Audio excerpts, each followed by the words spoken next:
Hello, curious friends. Welcome to Building Your Best Brain podcast. If you're new here, welcome. You've landed on a really particularly special time that this is being recorded. And if you are not new and you've been following along for the last few weeks, months, maybe even years, you will know that last week I completed my PhD defense, my PhD in neuroscience defense, which I was successful. So I am with a few things I still need to do, but I'm very much on the other side of being a doctor, having a doctorate in neuroscience. Now, what we've been focusing on for the last few episodes has been all about the balanced brain, all about not so much having the perfect brain, not having the brain that never gets stressed out, but having a brain that's really flexible and is able to return to a balanced place. And we will continue with those episodes as the weeks come. There's definitely one of those left, if not maybe even two of those episodes left. But I was thinking about waiting to put this out there, but there's just so much that's at the top of my mind that I believe is really important to share. It also fits a bit with the balanced brain in terms of some of the tools that I use, some of the lessons that I've learned. But what I really want to focus on today is taking you through the journey because there were quite a few obstacles along this journey that were quite a bit different than me actually submitting my thesis, which surprised me. But essentially, the intention I had for this entire period, right? So the period where, I submitted my PhD thesis, it was being examined by my examiners. Leading up to my PhD defense, I wanted it to feel like I was well resourced, that I was making momentum, that I was having a good time. And that window was a little over 2 months. And I say this with love to myself. I was not successful in in that. And one of the wonderful things about failure, obstacles, not being successful at something is that you learn. And that's also a part of the balanced brain is learning. And with that, the way that I'm going to lay this all out for you guys, because I have no notes today, because this happened a few days ago. It's Tuesday today. Friday that just passed was my PhD defense. It's all very top of mind. And I also want to see what comes out as being really important. I think I know what it is, but sometimes notes can be a bit distracting. So let me walk you through. When I submitted my thesis, and this is a new thing that's been happening, which shows me based off of my history that things are changing in my brain, right? I like to gather evidence in how things are changing in my brain as a way to encourage my brain to continue the work, to continue changing, right? What we focus on really does grow in our brain. And so when I submitted my PhD thesis, I submitted it a day early. There's a lot of lessons that went along with that, and I'll leave that episode in the show notes, but I felt so proud of myself that I got a bit emotional. It doesn't take much with me. My partner jokes that I'm a bit of a sponge. You squeeze me too hard, water comes out. But I felt so proud of being able to complete it. But more importantly, which is a bit of a theme in this episode and probably a theme for the rest of my life, is how I did it. I was really impressed with myself with how I did it, right? I really didn't want to be stressed out the whole time. I didn't want to continue to battle myself. I was really battling myself, being worried that I wouldn't be able to do it in the timeline I wanted, in the timeline that I set with myself and the university. And in completing that, I felt so proud that I was brought to tears. And that's something that has happened to me a few times now, that shows how much more regulation I have compared to when I was doing my master's, compared to when I was working in biotech, even compared to when I started my PhD 5 years ago. And in that same vein, I really wanted to have this period between my thesis submission and PhD defense to be not what it was, for one, but really to be so smooth in terms of energy, right? Being able to think really clearly, have it be really productive, have it be a good time, and feel really regulated throughout.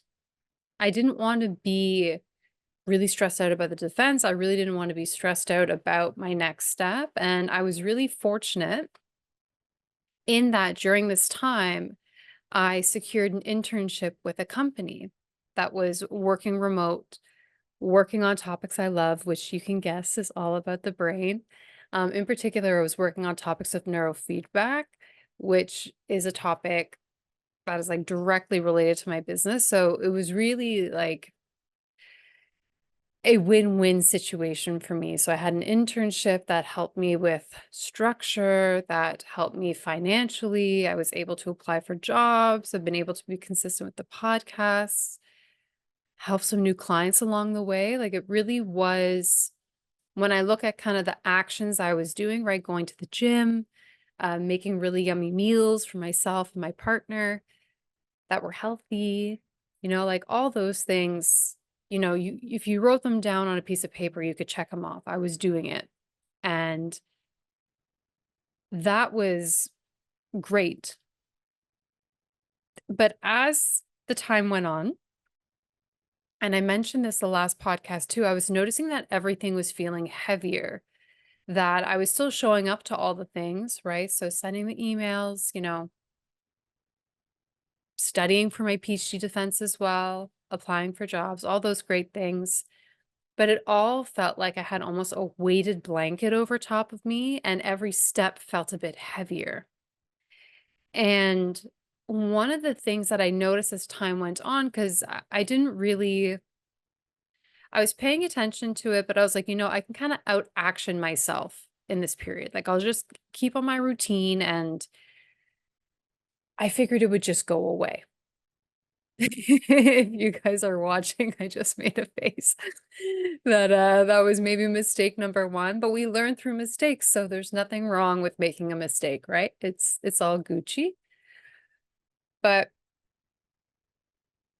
I figured it would just go away, and it didn't. And that sensation, that heaviness as I got closer to my PhD defense got worse.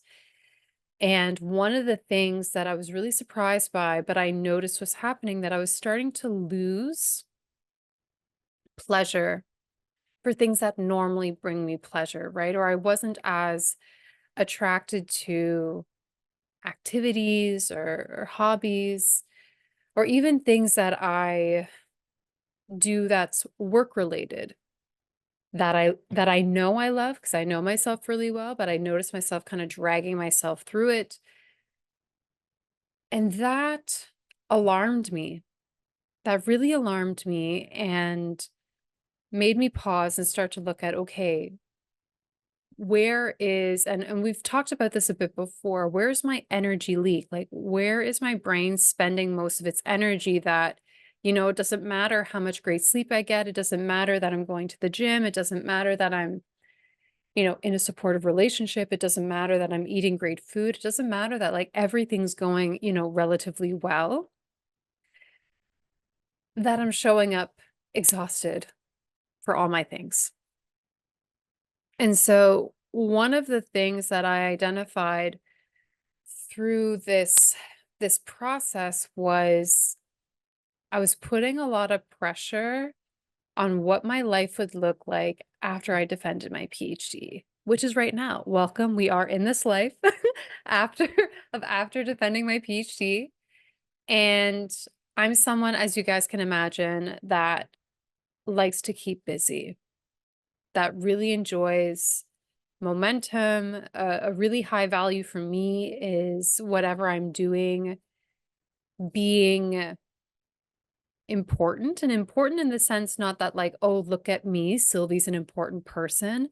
That very much less so, but that what I'm doing in terms of my actions or through education or what I'm producing has a lot of value and can help people, right? Is relevant in helping people where they're at right now.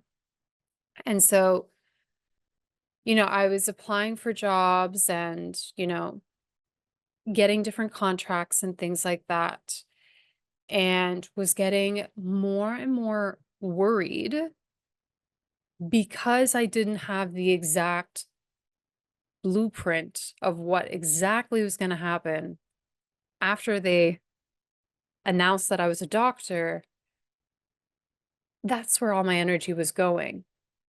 And it was truly tapping me out. And, you know, when we identify where it's going, that's a really big step. And it's a bit tricky, right? Because we have our own biases, we have our experience, we have what society tells us.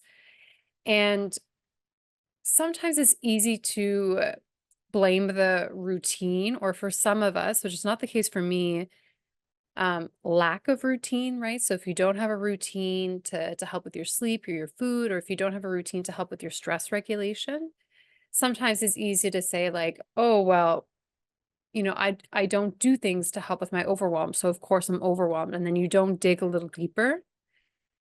In through digging a little deeper, it can really help focus your energy. And so I did, a bunch of different tools to address that fear, that worry of not knowing exactly what happens at the end of my PhD. And for that, I looked at past evidence when I was in periods of transition, seeing all the different ways it worked out and it was perfect. I also looked at, all of the ways that I am safe and secure right now. So even the more practical side can really help in looking at, how much money do I have saved, right? Like how much of a runway do I have? What are creative ways that I can make money now or add value now that, I don't need a job right at the end of my PhD in order to do that. And all those things, diving into those, having practical plans, also looking at, past evidence did help convince my brain that, it's okay that I don't have a job right after the end of my PhD, that I'm still safe. It's not like anything's going to be taken away from me right now. I'm still physically safe. And in doing that, I did that a few weeks before my PhD defense. And it did help a little bit. I did feel a little bit lighter, but it didn't get the job fully done, which was frustrating. And it called me to look even deeper. And it was interesting because I was, I'll probably, again, it doesn't take much for me to cry. So I might get a bit emotional explaining some of these things. But I remember feeling really frustrated last week around this time. So kind of like Monday, Tuesday, that I wasn't feeling better going into my PhD defense. Because, like I mentioned before, for my thesis submission, one of my missions was to make that process enjoyable. And there was a few bumps, but eventually I did get to that point, which was incredible. And I'm like, why is that not working?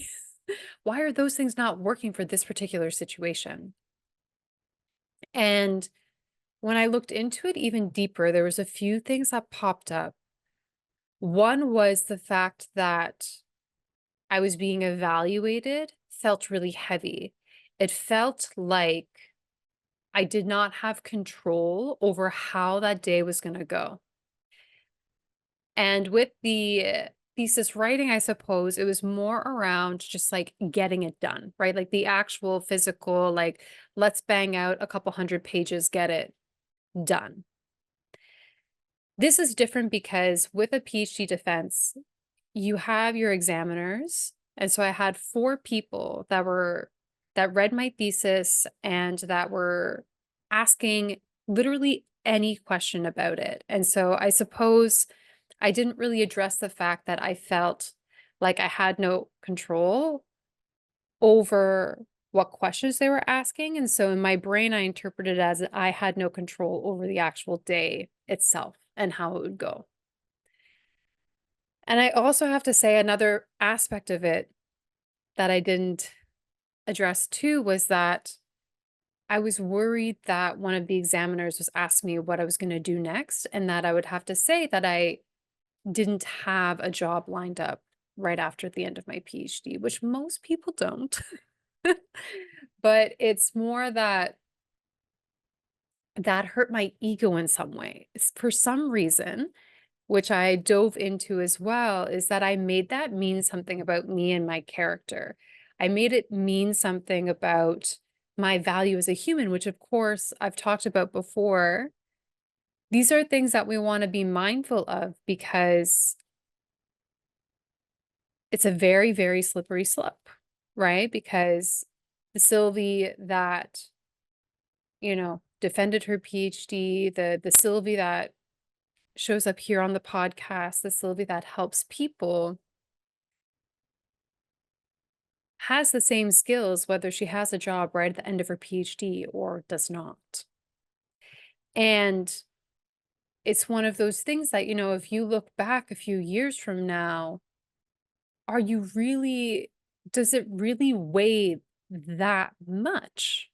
Right? Like if it takes you 1 week to get a job, a few months to get a job, a year to get a job, when you look at it 5, 6 years from now, is it really going to be so heavy and so, so important?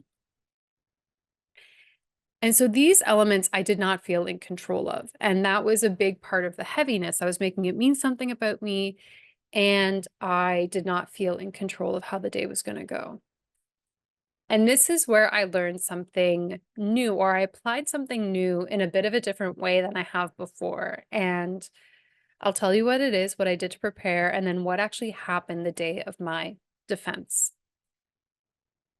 But I got a massage this time last week, so Tuesday. So I had kind of these realizations, and I was working through, okay, well, I still have time to shift this, right? I'm not giving up. I'm very stubborn.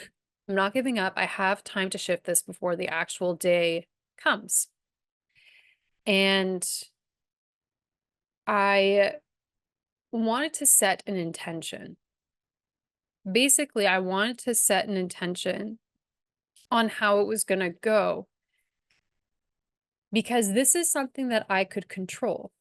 I can control how I want to show up in this situation. And so, with the intention, I was still figuring out exactly what I wanted it to be. And I was sharing it with my masseuse, Sarah. If you're in Montreal, she's fantastic. I'm going to put her website down below. She's way more than just a masseuse, although masseuses are great. She's a wonderful human. And I was telling her, I was bouncing ideas off what I wanted my intention to be, right? And that, I wanted it to be fun. I wanted it to be a good time. I wanted to have a good time. I didn't want to show up there feeling heavy, feeling stressed about what kind of questions they were going to ask me, and being worried or paranoid that someone's going to ask me what I'm doing after, and that I'm going to feel like a loser saying that, well, I don't know. Which is not true, right? I do know what I'm doing, but this is what my brain, this is the script that was going on that was like siphoning all my energy. And so we bounce these ideas around, and then I get my massage. And what's wonderful about getting a massage or doing some kind of activity like that is it's very low mental stimulation, right? So it's not like Sarah and I are having an intellectual debate, or, that I'm like watching TV or reading a book. And we talked a little bit about this in the balanced brain, how boredom is really great, especially there's a lot of great science linking boredom with creative problem solving. And so having Sarah do these stretches on me, these massages on me, I it was wild. I just had all of these ideas feel like almost drop in like a little parcel. And the way that it does it for me, and every brain is unique and different, is that I had words come in. Like I just kind of was like in my zone and, really focusing for the massage to just be able to give my brain a break and restore some energy. And what came through is that this doesn't have to be difficult. This can be a celebration of everything you've done. And that was the answer I was looking for. And it's so funny because when that came in, I knew that was the intention I wanted. I wanted it to feel fun, but more importantly, I wanted it to feel like a celebration of all the work that I've done. And not even a celebration just for me, but a celebration for everybody that helped, right? So whether that was collaborators, lab mates, my supervisor, who was fantastic, honestly, all the way through, and even friends and family and people that I've got to meet along the way that were encouraging, supportive. Like it isn't just, look at everything I've done, but it's like, look at what I got to create because of all of the support that I have. And so look at what I've done the last 5 years with all the support. And let's take a moment to celebrate that science got to move a little further along its trajectory because of this work we all got to do together. And I was teaching yoga a few days later, and I was studying at a cafe after, again, reviewing my notes, finishing some emails for the internship, and somebody came up to me and was like, "I'm sorry, are you Sylvie?" And this was somebody that I went to high school with. We're not super close, but we were definitely in some of the same classes. I remember her as being really smart. I don't know if you guys have this in high school, where you have kind of almost like there was a few kids that were like nerdy jocks that were kind of just like perfect on paper. She was one of those people that was just perfect, perfect on paper, attractive, really good at soccer, great grades, bilingual, the whole shebang. And she came up and said hi. And I was like, "Hi, how are you? Like, it's so nice to see you again." And she was like, "Hi, well, I'm still in school." And I laughed because I was like, "I'm still in school." And anyway, she was doing a MD PhD, which is bonkers. But people do it, where it's basically a combination of getting your doctorate, right? So doing a PhD project, and becoming a medical doctor. And the way that McGill does it is they actually split it in half. So you finish, I think you do or you do 2 years of medical courses, then you stop and you do a 4-year PhD program. And then once you're done that, kind of puts you back on the MD track for you to finish your courses, your internships, and then start your residency. And when she told me that, I was like, "I'm defending my PhD tomorrow. Like, do you have any advice or any takeaways?" And she said word for word that it's going to be a lot more fun than you think. And that kind of cemented it all in. I was like, okay, we're focusing on having fun and celebrating. And that is all we're focusing on. And so the day rolls around, it's Friday. I slept well the night before, which was amazing. That was also something that I was worried about, but I slept well the night before. I got up early. I was getting ready. I loved the outfit I wore. The hair was working. My partner and I, we went together to go pick up the coffee, and it was kind of funny. So with our program, we can allow people to attend our PhD defenses. It's open. So he was there, his family was there. My family came in from out of town, which was incredible. And I had examiners there, and they were there early, right? My defense was 9 a.m. So I wanted to make sure that I was able to give like coffee and tea for people. Just because, yeah, it's early and the defenses are long. Mine ended up being 2.5 hours. Yes, it ended up being 2.5 hours. And when we were picking up the coffee at Starbucks, one of the baristas was super sweet, got everything together, and then she like brought me in closely. She's like, "Oh, come here for a second." And she's like, "You have a hole in your shirt." And I didn't have a hole in my shirt. It's just the shirt I have is a bit of a wraparound. So you do have a bit of a hole to wrap it all in. And I guess the hole is maybe a little bigger than it needs to be. So you can see a little bit of my side stomach. And I was like, yeah, it's okay. And then my partner's family came to meet us and we all went to the hospital together where I was defending. And uh, his mom noticed there was a little bit of toothpaste on my collar. And then when we were on the bus, his brother noticed the hole again. And it's so funny. I was like, I literally consciously thought this is an opportunity for me to be insecure right now. And I'm simply not going to take it. I'm going to choose fun. I'm going to choose fun. I'm simply not going to let myself be insecure about this. And that was really cool to be able to be so aligned and connected with my intention that I could bring my brain back, right? Again, in a way, this kind of fits well with the Balanced Brain series because it's not about not feeling insecurity because I did. I was like, oh, like, should I be worried about this? And it was literally going, no, we're celebrating and having fun. And, everybody came in on time. Everybody was, doing their thing. And eventually it was time to get things started. And I gave a 20-minute presentation. It was cool because it was hybrid. So there was a lot of friends, family that were online, which meant the world to me, truly. And the presentation is one that I've given many times before. It felt super smooth. It felt very easy. And then it was time for questions. And I had a few examiners online and I had a few examiners in person. And with the hybrid model, it was really wonderful to have, but it was a little bit to juggle, right? Because sometimes people in person could hear the people online really well, and sometimes they couldn't. So I'd have to repeat the question. And then, of course, the examiners in the audience, the people online couldn't always hear them. So I had to repeat the question, which was actually really grounding because I find that examiners sometimes don't just ask you the question, which is great, right? Because I was really lucky. I got the energy that a lot of my examiners were really interested in the work I was doing, exciting about the work I was doing. They were really grateful to have learned about what I was doing because in some ways it wasn't totally related to the work that they were doing, but they could see the threads in which it connected.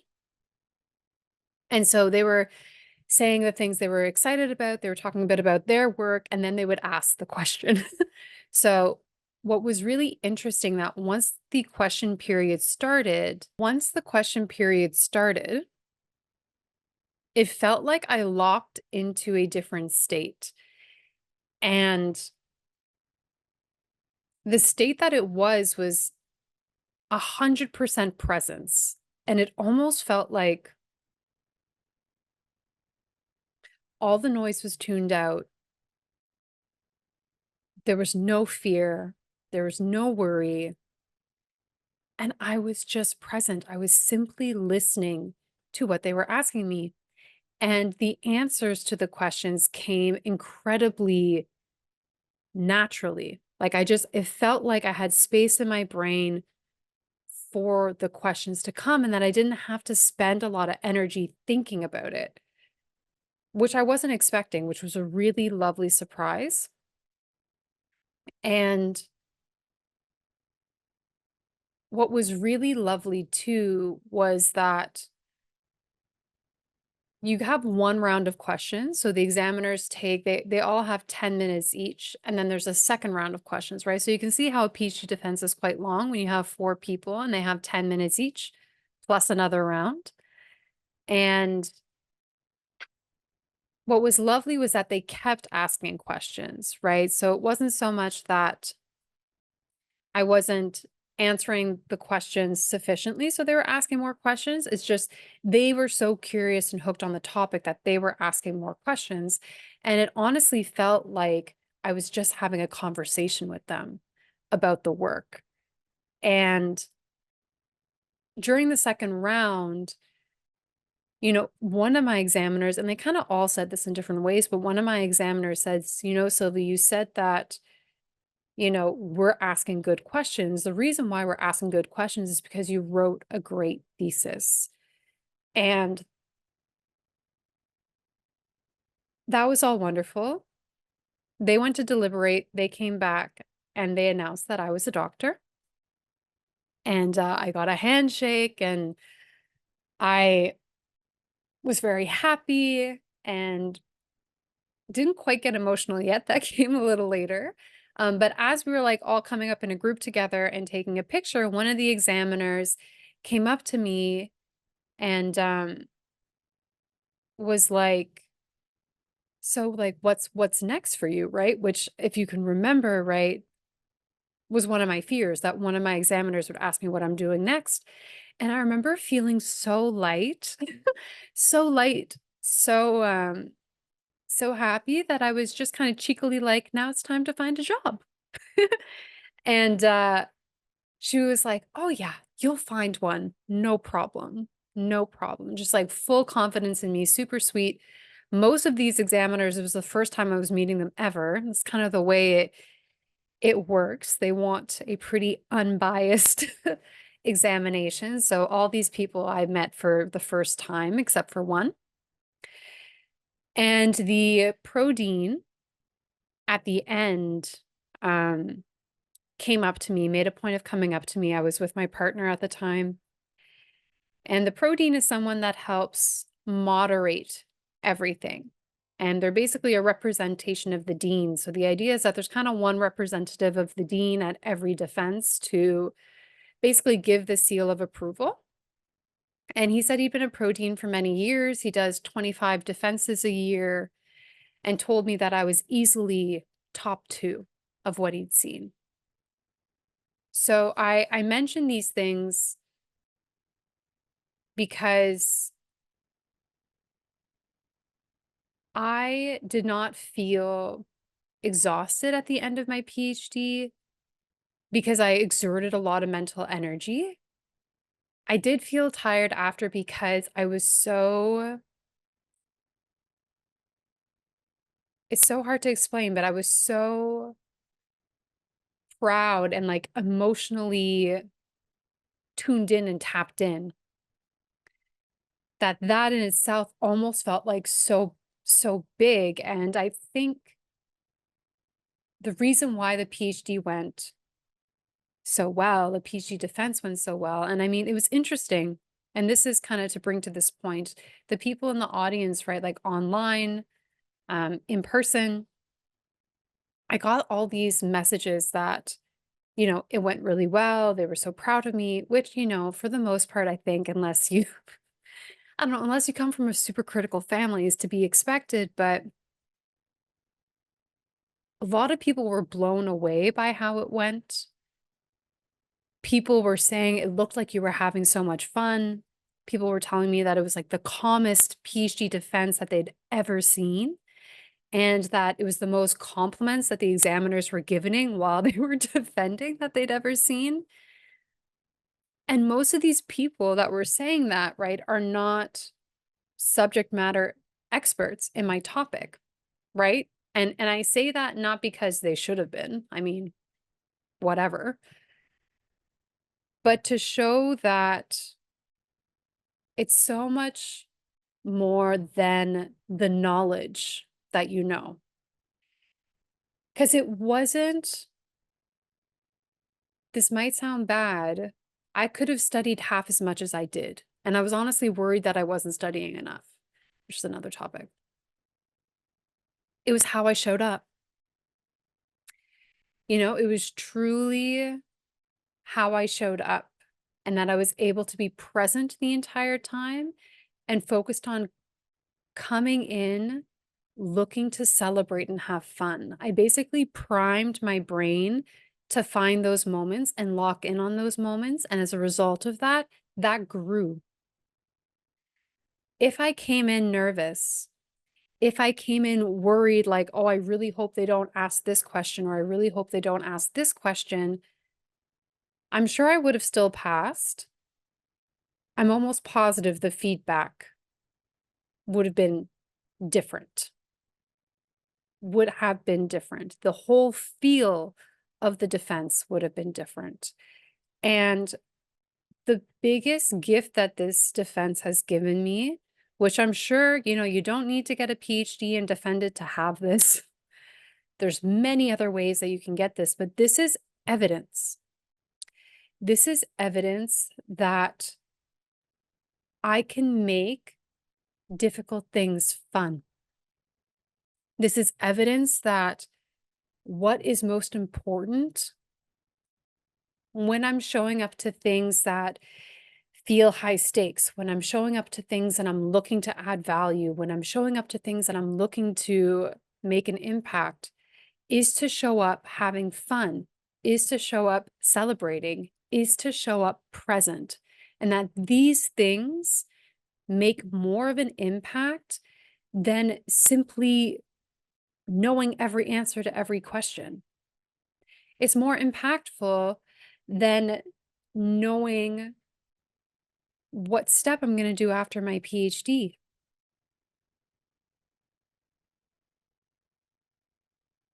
This is where the juice is for me. And I think for a lot of us, right?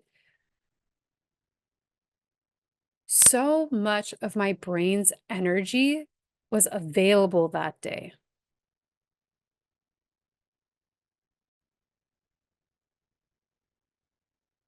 So that I could have the answers drop in, so that I felt good about where I was, right? Even though I don't have a job lined up, feeling good about where I'm at, feeling good about my skills, feeling good, period.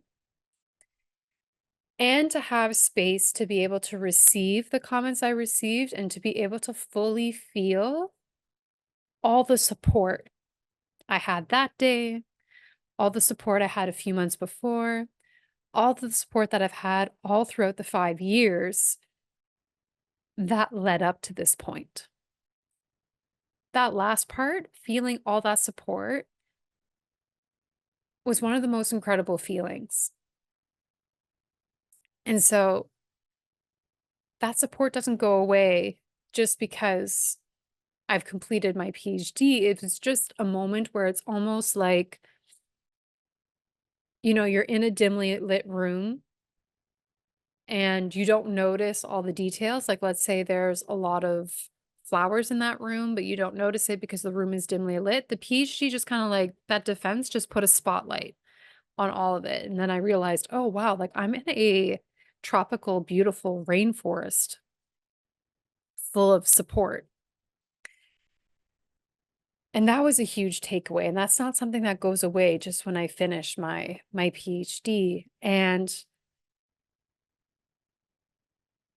the biggest thing that I want to share with you guys when it comes to you, when it comes to your life, when it comes to your brain health, when it comes to wanting to show up for your life, feeling less heavy, having more energy, being able to have more brain space, right? Thinking clearer, feeling better, whatever it may be. Look through what you feel like you don't have control over right now and that you don't feel great about.